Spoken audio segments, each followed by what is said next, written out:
Hidden gift tax. The fucking Long Island Railroad. It's drizzling, and the train is a half hour late. Look at this despicable jerk. I want to throw this smirky-ass, mustached, beret-wearing fucktard headfirst on the tracks and kick his tobacco-yellow teeth in bloody if he tries to hoist himself up to safety. So he'll once again be splayed out on the tracks like some Aztec sacrificial offering until the train roars in and rips him in half. I want to watch and gloat while his rubbery, Looney Tunes-like, blood-writhing stumps of legs kick wildly from their severed spinal cord, mindlessly, violently, hopelessly, his petrified eyes imploring someone, anyone, me, God, his mommy, as they glaze over in the stupefied horror, betrayal, and absurdity of this eternal moment. I want to keep my cool, uncaring, voyeur of the universe eyes riveted as the guts ooze out of his body cavity, slowly, hesitantly, like science fiction movie alien deep-sea creatures ripped from their familiar volcanic vent homes on the ocean floor, which are thrown violently onto a slab of concrete to sputter, wriggle, grow brittle, and die. The train passed only seconds ago, and already the pigeons and crows have come to roost, to dine, to swallow, to digest, and doubtless later defecate his apparently delicious, mucousy eye blobs in some blighted, urban, wannabe but not really forest, violated with telephone poles and the arid, meaningless noise of the sordid, greasy suburbs. Eyes are something of a delicacy, then, although perhaps only for the airborne. One wonders about the hors d'oeuvre preferences of rats and earthworms, who are also sure to arrive not long from now. This marvelous ability I seem to possess, is it real? It feels as if it is. I've frozen all the onlookers into a state of perpetual, preconscious befuddlement, timeless and moronic, like that cheesy, imbecilic, third-rate novelist who freezes time just so he can cop a feel. Stop the march of time to look up a whore's dress, will you?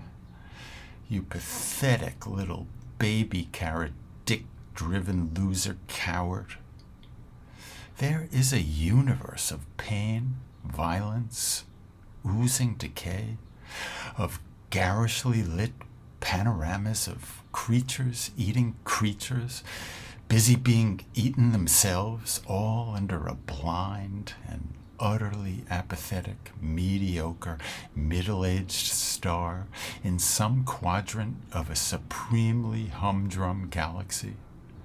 A star which will burn your eyeballs into charred, smoking stumps of barbecued silly putty if you look at it too long, and which lights up the nightmare of others and of your own ongoing daily decay when you have the misfortune to look anywhere else. So there they stand, the fools, the automatons, the mindless breeders, the stroller-pushing hags with their pot-bellied hockey fan husbands, mannequins with backwards baseball caps, all with the vague intuitions that life is a ghoulish joke, hovering protectively and proudly over their little sheep-blonde, Hitler Youth crew-cut video gaming, zombie children vermin. I'm unsure of my powers. Were I to kick any of them onto the tracks, would they plummet back into the mists and streams of time? Plunge forwards to the moment of their demise? To their likely sojourn in hell when the time comes? Could I do this thing? Do I have the nerve? I haven't tried it yet. Would they not wake up, screaming, begging for mercy? As if they had blinked for a moment and suddenly awoke face to face with Satan, amidst endless, eternal flames and deafening shrieks for mercy? One would hope so.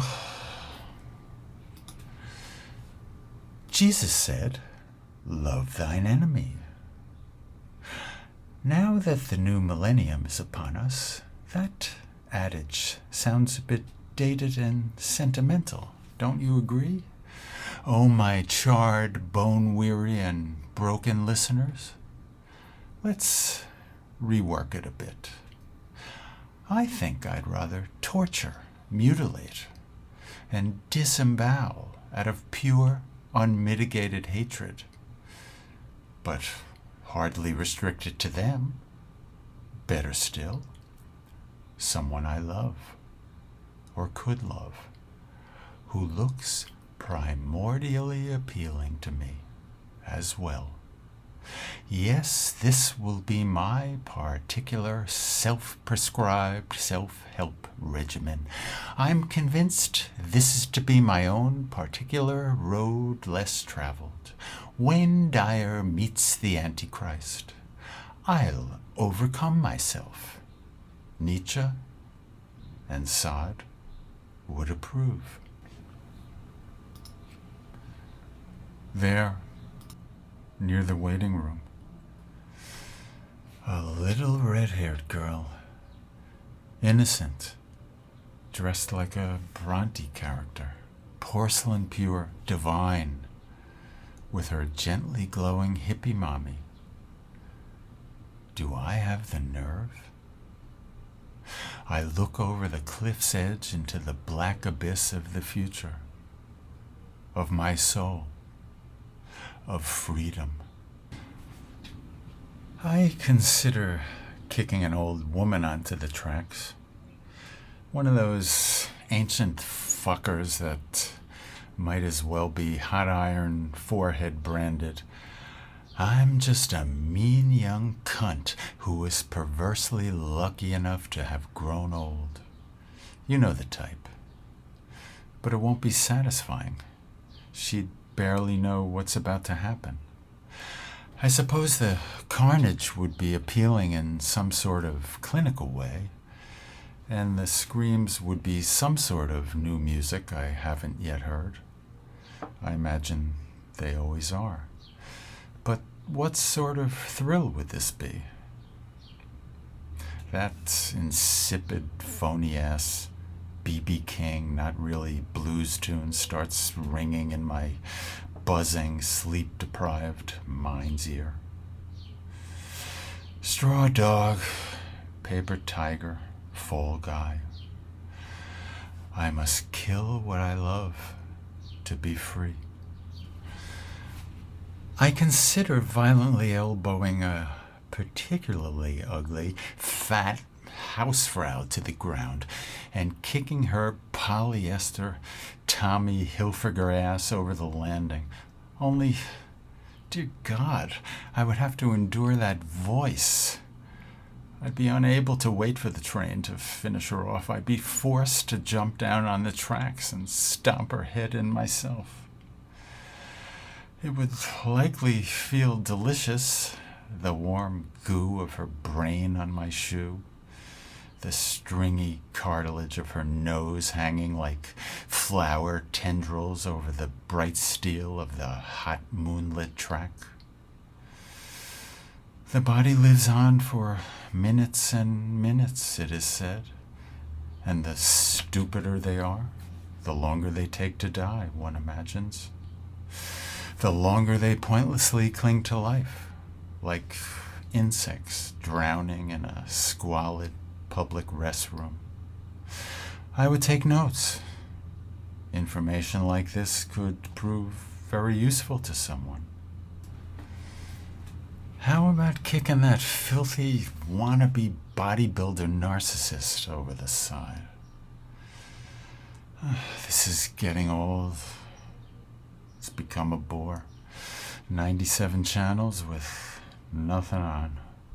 There, the Spanish guy who thought he was so tough, who was trying to stare me down right before I froze everyone. There, the beefy Islanders fan. The gangly, pimply-faced kid with the Metallica t-shirt. The overcompensating bitch-on-wheels businesswoman with the briefcase, with the hard-looking face and black, dried-out roots.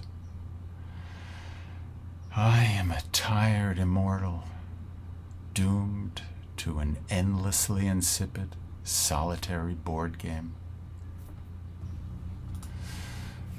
But now it's just the two of them I see, frozen standing.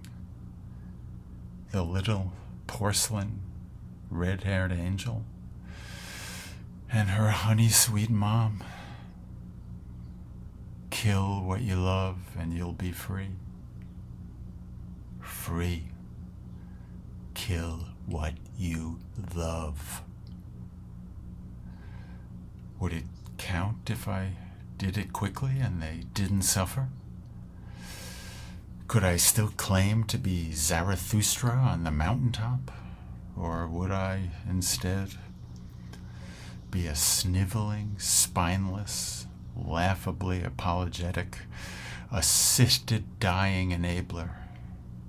A sort of Florence Henderson meets Jack Kevorkian. They must suffer. And I must hear their screams reverberate up to heaven and back again, and not answer them. There is no other way. Do it, and I will be free. Me, Icarus, though with melt-proof wings, singed and purified by fire, a blissfully disconnected, observing consciousness, plugged into the spine-tingling beauty, color, and sound of the now clearly dreamed universe. No nooses around my neck, no Isadora scarves hanging spoke-ready, no albatrosses or weights of the world, no Achilles heels, burdened, hardened, alabaster, with eyes and ears drunk full of ecstatic, sensuous perfume and music. No heart. I approach the little girl. I kneel.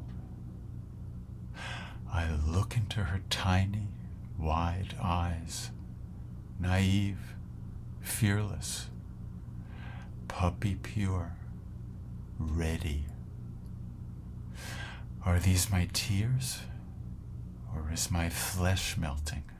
If I killed all the others but left these two, who would know? Who would be the wiser? A bloated hag witch, whom I had imagined eviscerating moments ago, now murmurs a laughably faint Christian prayer from just below me, hanging on to life by a cockroach-blind thread. My brain screams, shut up, shut up, shut up. I jump over the landing, grab her by the throat, pick up her head, and stare soul deep into her eyes. Look at me, witch. look at me and die. Carry my memory picture encoded in your idiot neurons right up to the throne of your despicable God. Convey to him my supreme contempt, my loathing for all he has created, this vile, spinning orb of shit, this terrestrial hell of striving virus creatures, shredding each other to bits, hanging on just long enough to shoot their little salmon jism into the ongoing flood of madness and slaughter. In my mind, I hoist myself back on the platform, to her, to them. Look at me, my daughter, my sister, my lover, my life.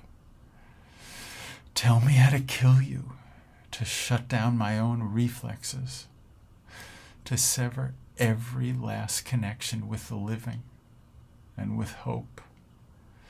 Teach me how to do it, as you taught me long ago to need, to hunger, to languish, to be afraid, to be alone, plate glass bubble encased and alone.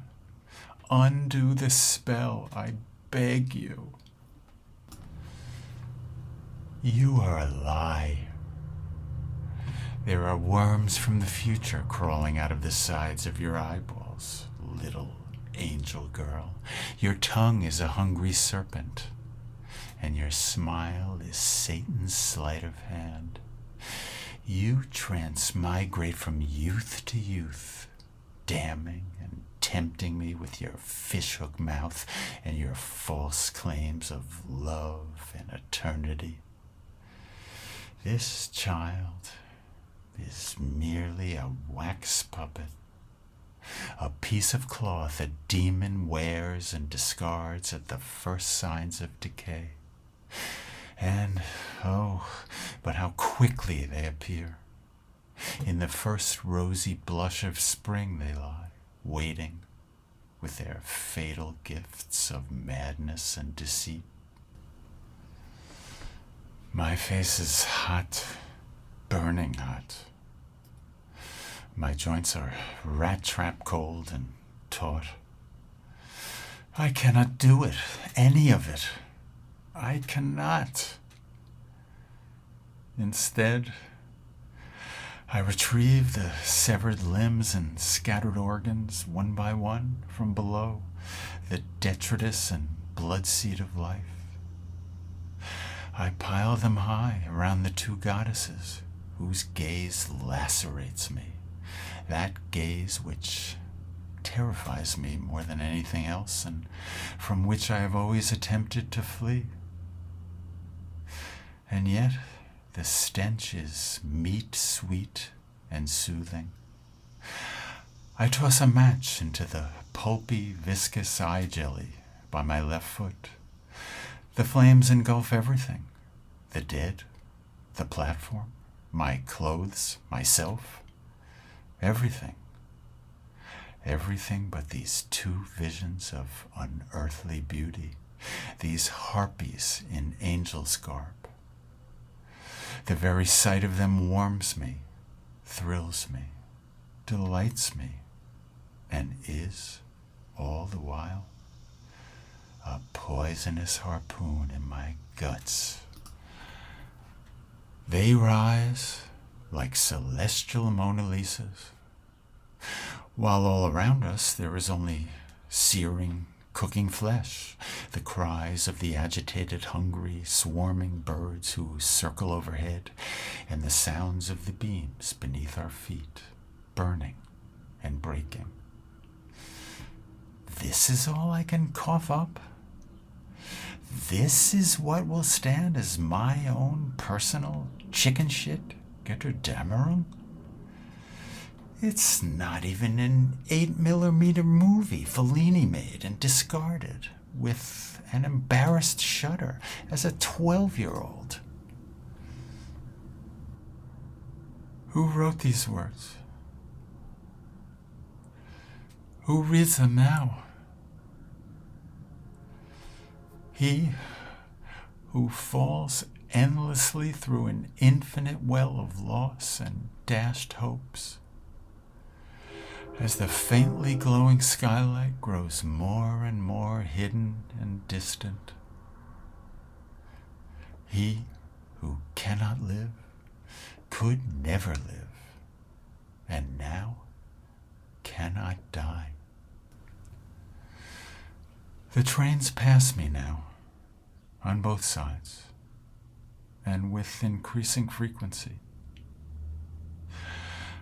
I see the distant faces, an endless parallel universe of Eleanor Rigby's, who never see me, who simply stare blankly ahead at their empty, cyclical destiny, their eternal, unwanted return, as inaccessible as the tomb of Cleopatra to such as I, who lives outside of time, space, and the sordid tendrils of love which I desperately crave, and from which I frantically flee.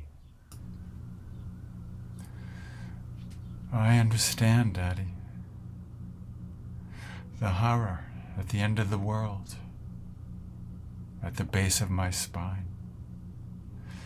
The horror you saw so clearly, but couldn't stare down, and from which you could not run. Come to me tonight, in dream. Slit my throat from the inside out. Catch my soul in a paper bag and drag it down to hell. On a Greyhound bus full of mental patients, reeking of piss, sweat, stale cigarettes, and mothballs. Scatter it underneath a black tar pit where it can squirm, sightless, with its self cast off in rivers of sweet forgetting.